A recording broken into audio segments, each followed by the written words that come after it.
श्री शिवाय नमस्तुभ्यम। मैं शैलजा अपने चैनल पर आप सबका हार्दिक स्वागत करती हूँ। आशा करती हूँ आप सब स्वस्थ एवं प्रसन्न होंगे। भगवान शिव की कथा है। भगवान के द्विजेश्वर अवतार की कथा है। पवित्र कीर्ति वाले द्विजेश संज्ञक शिवावतार के इस परम पवित्र तथा अत्यंत अद्भुत चरित्र को पढ़ने तथा सुनने वाला शिव पद को प्राप्त होता है। जो एकाग्रचित होकर इसे प्रतिदिन सुनता अथवा सुनाता है वह अपने धर्म से विचलित नहीं होता और परलोक में उत्तम गति को प्राप्त होता है। श्री गणेशाय नमः। श्री शिव महापुराण की कथा है। भगवान शिव के द्विजेश्वर अवतार का वर्णन। तो कथा शुरू करते हैं। श्री शिवाय नमस्तुभ्यम। नंदीश्वर कहते हैं, हे तात, अब मैं सज्जनों के लिए कल्याणकारी तथा उन्हें सुख देने वाले परमात्मा शिव के द्विजेश्वर अवतार का वर्णन करता हूँ, उसे सुनिए। नंदीश्वर कहते हैं, हे तात, मैंने पहले जिन नृप श्रेष्ठ भद्रायु का वर्णन किया था और जिन पर शिव जी ने ऋषभ रूप धारण कर अनुग्रह किया था, उन्हीं के धर्म की परीक्षा के लिए वे पुनः द्विजेश्वर स्वरूप में से प्रकट हुए थे, उसी वृतांत को कह रहा हूं। नंदीश्वर आगे कहते हैं, हे तात, उन प्रभ विष्णु राजा भद्रायु ने ऋषभ के प्रभाव से संग्राम में समस्त शत्रुओं को जीतकर राज्य सिंहासन प्राप्त किया। हे ब्राह्मण राजा चंद्रांगद की सीमंतिनी नामक पत्नी से उत्पन्न सुंदरी पुत्री तथा परम साध्वी कीर्तिमालिनी उनकी पत्नी हुई। नंदीश्वर आगे कहते हैं, हे मुने, किसी समय उन भद्रायु ने बसंत काल में अपनी पत्नी के साथ वन विहार करने के लिए घने वन में प्रवेश किया। इसके बाद वे राजा उस सुरम्य वन में शरणागतों का पालन करने वाली अपनी प्रिया के साथ विहार करने लगे। तब उनके धर्म की दृढ़ता की परीक्षा के लिए पार्वती सहित भगवान शिव ने वहीं पर एक लीला की। शिव जी और पार्वती जी ने द्विज दंपति बनकर तथा अपनी लीला से एक मायामय व्याघ्र को बनाकर उस वन में प्रकट हुए।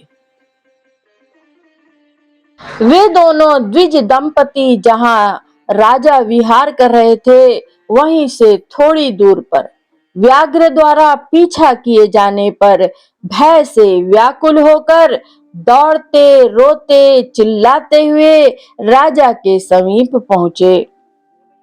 शरणागत वत्सल एवं क्षत्रियों में श्रेष्ठ उन राजा भद्रायु ने व्याघ्र से आक्रांत होकर हे तात चिल्लाते हुए उन दोनों को देखा।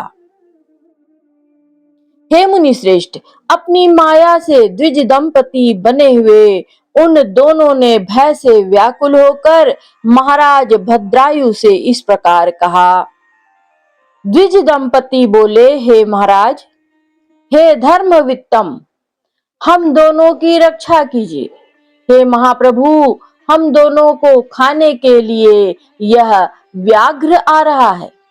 हे धर्मज्ञ, यह हिंसक काल सदृश तथा सभी प्राणियों के लिए भयंकर व्याघ्र आकर जब तक हम दोनों को खा न ले, उसके पहले ही आप इस व्याघ्र से हम लोगों को बचा लीजिए। नंदीश्वर बोले, उन महावीर राजा ने उन दोनों का करुण क्रंदन सुनकर ज्यों ही अत्यंत शीघ्रता पूर्वक धनुष धारण किया। इतने में अति मायावी उस व्याघ्र ने बड़ी शीघ्रता के साथ पहुंचकर उस द्विज श्रेष्ठ की स्त्री को पकड़ लिया और हे नाथ, हा कांत, हा शंभो, हे जगत गुरु, इस प्रकार कहकर रोती हुई उस स्त्री को भयंकर व्याघ्र ने ग्रास बना लिया। तब तक राजा ने अपने तीक्ष्ण भालों से व्याघ्र पर प्रहार किया, किंतु उसे उन भालों से किसी प्रकार की व्यथा नहीं हुई। वैसे वृष्टि धाराओं से पर्वतराज पर कोई प्रभाव नहीं पड़ता है। जैसे वृष्टि धाराओं से पर्वतराज पर कोई प्रभाव नहीं पड़ता है, राजा के द्वारा यथेच्छ आघात किए जाने पर भी व्यथा रहित वह महाबलवान व्याघ्र बलपूर्वक उस स्त्री को लेकर बड़ी शीघ्रता से वहां से भाग गया।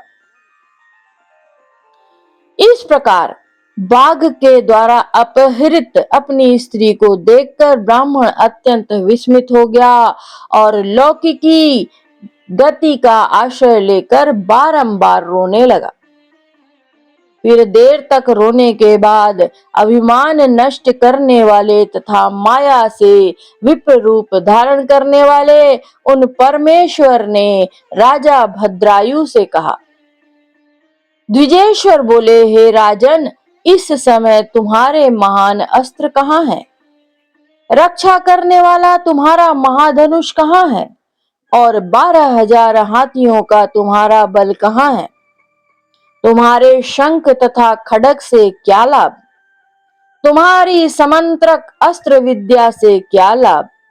तुम्हारे सत्य से क्या लाभ? तुम्हारे महान अस्त्रों के उत्कृष्ट और अतिशय प्रभाव से क्या लाभ?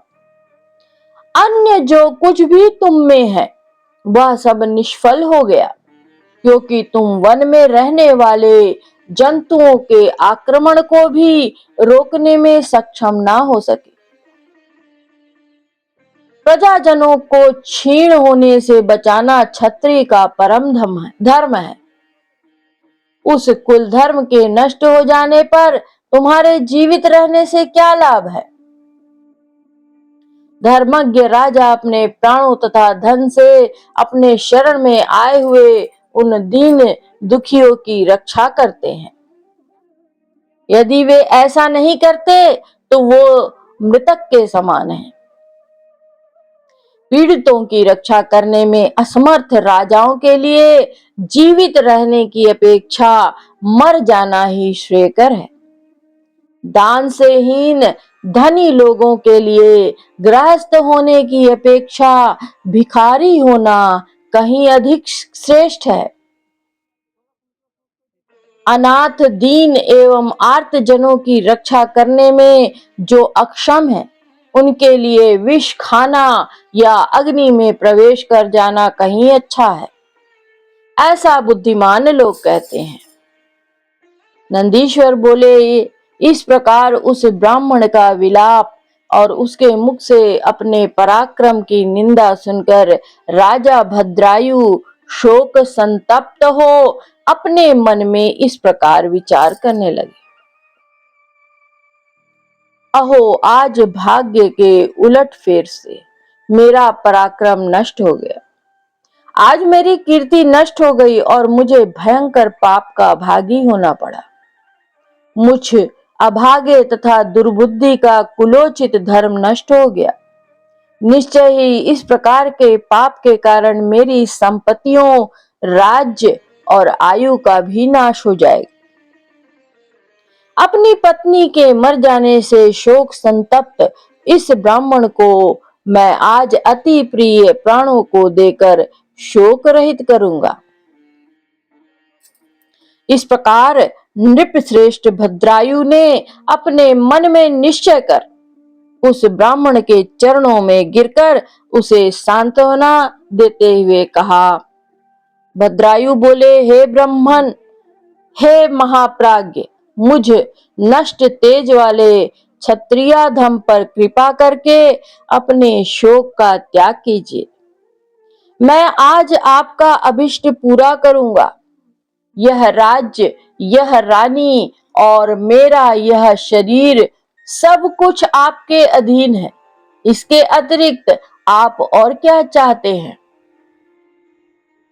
ब्राह्मण बोले, हे राजन, अंधे को दर्पण से क्या लाभ? भिक्षा से जीवन निर्वाह करने वाले को घर की क्या आवश्यकता? मूर्ख को पुस्तक से क्या लाभ और स्त्रीविहीन पुरुष को धन से क्या प्रयोजन? इस समय मेरी स्त्री मर चुकी है और मैंने कभी काम सुख का उपभोग नहीं किया, अतः मैं आपकी इस पटरानी को चाहता हूँ, इसे मुझे दे दीजिए। भद्रायु बोले, हे ब्राह्मण, पूरी पृथ्वी के धन का और राज्य, हाथी घोड़े और अपने शरीर का भी दाता तो हुआ जा सकता है, किंतु अपनी स्त्री का दान करने वाला तो कहीं नहीं होता। दूसरे की स्त्री के साथ समागम करने से जो पाप अर्जित किया जाता है, उसे सैकड़ों प्रायश्चितों से भी दूर नहीं किया जा सकता। ब्राह्मण बोले, मुझे घोर ब्रह्म हत्या तथा मद्य पीने का महापाप ही क्यों न लगे, मैं उसे तपस्या से नष्ट कर दूंगा। फिर पर स्त्री गमन करना कितना बड़ा पाप है। अतः आप मुझे अपनी यह स्त्री प्रदान कीजिए, मैं दूसरा कुछ नहीं चाहता। अन्यथा भयभीतों की रक्षा करने में असमर्थ होने के कारण आपको निश्चित रूप से नरक की प्राप्ति होगी।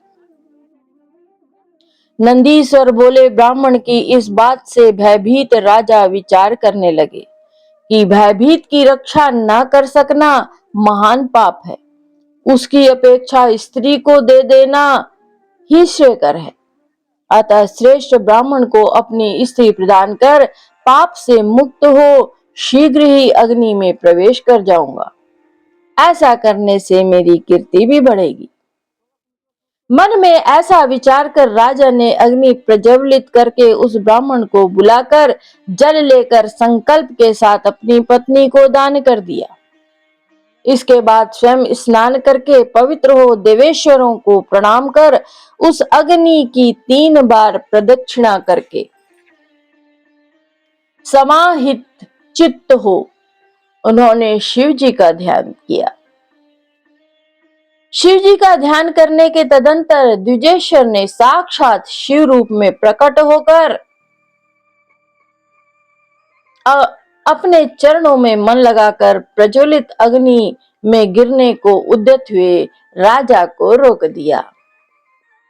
5 मुखों वाले, 3 नेत्रों वाले, पिनाकी, मस्तक पर चंद्रकला धारण करने वाले, लंबी एवं पीली पीली जटाओं से युक्त, मध्यकालीन करोड़ों सूर्यों की भांति तेज वाले, मृणाल के समान शुभ्र वर्ण वाले, गज चर्म धारण किए हुए, गंगा की तरंगों से सिंचित शिर प्रदेश करने वाले,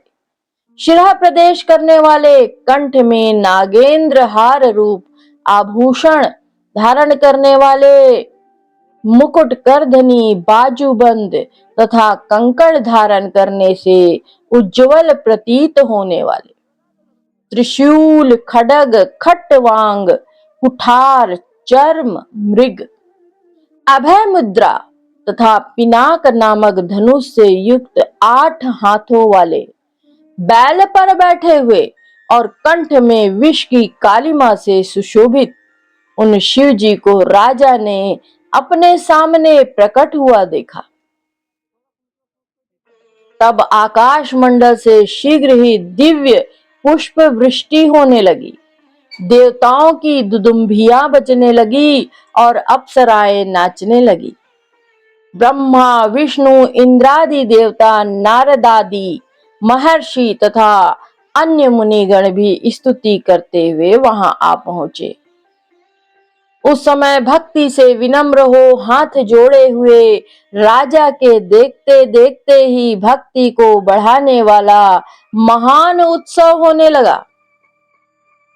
भगवान सदाशिव के दर्शन मात्र से राजा का अंतःकरण प्रसन्नता से खिल उठा।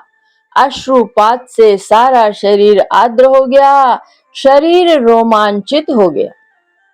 तब वे हाथ जोड़े गदगद वाणी से शिव जी की स्तुति करने लगे।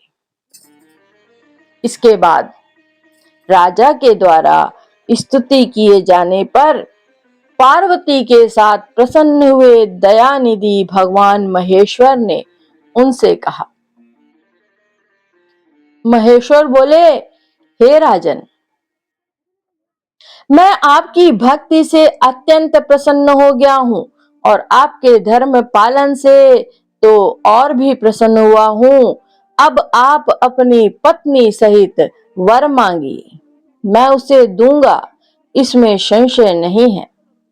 मैं आपके भक्ति भाव की परीक्षा के लिए ही ब्राह्मण वेश धारण करके आया था और व्याघ्र ने जिसे पकड़ लिया था वे साक्षात देवी पार्वती ही थी।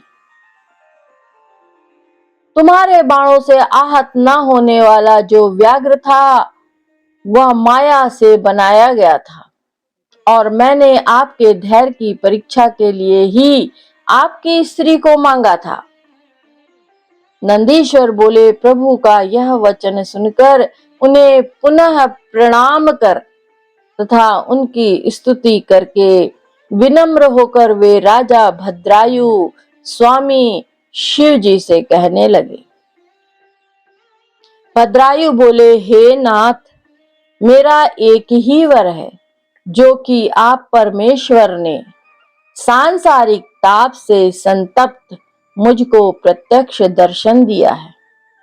हे नाथ, हे प्रभु, फिर भी यदि आप अपनी कृपा से वर देना ही चाहते हैं तो मैं वरदाताओं में श्रेष्ठ आपसे यही परम वर मांगता हूँ कि हे महेश्वर, हे नाथ, माता के साथ मेरे पिता वज्रबाहु तथा स्त्री के सहित मैं आपके चरणों का सदा सेवक बना रहूं। और हे महेशान, जो पद्माकर नामक यह वैश्य है तथा सनय नामक उसका पुत्र है, इन सब को सदा पार्श्ववर्ती बनाए। नंदीश्वर बोले, तदंतर उस राजा की कीर्ति मालिनी नामक पत्नी भी आनंदित होकर अपनी भक्ति से शिव जी को प्रसन्न कर उत्तम वर मांगने लगी। रानी बोली, हे महादेव, मेरे पिता चंद्रांगद और मेरी माता सीमंतिनी, इन दोनों के लिए प्रसन्नता पूर्वक आपके समीप निवास की याचना करती हूँ। नंदीश्वर बोले, भक्त वत्सल पार्वती पति प्रसन्न होकर उन दोनों से ऐसा ही हो इस प्रकार कहकर उन्हें इच्छित वर देकर क्षण भर में अंतर ध्यान हो गए।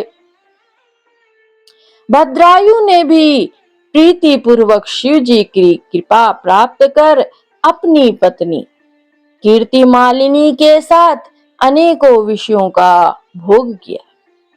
इस प्रकार अव्याहत पराक्रम वाले राजा 10,000 वर्ष पर्यंत राज्य करके पुत्र को राज्य का भार देकर शिव जी की सन्निधि में चले गए और राजश्री चंद्रांगद तथा उनकी रानी सीमंतिनी भक्ति से शिव जी का पूजन कर शिव पद को प्राप्त हुए। हे प्रभु सनत कुमार, इस प्रकार मैंने आपसे शिव जी के श्रेष्ठ द्विजेश्वर अवतार का वर्णन किया जिससे राजा भद्रायु को परम सुख प्राप्त हुआ।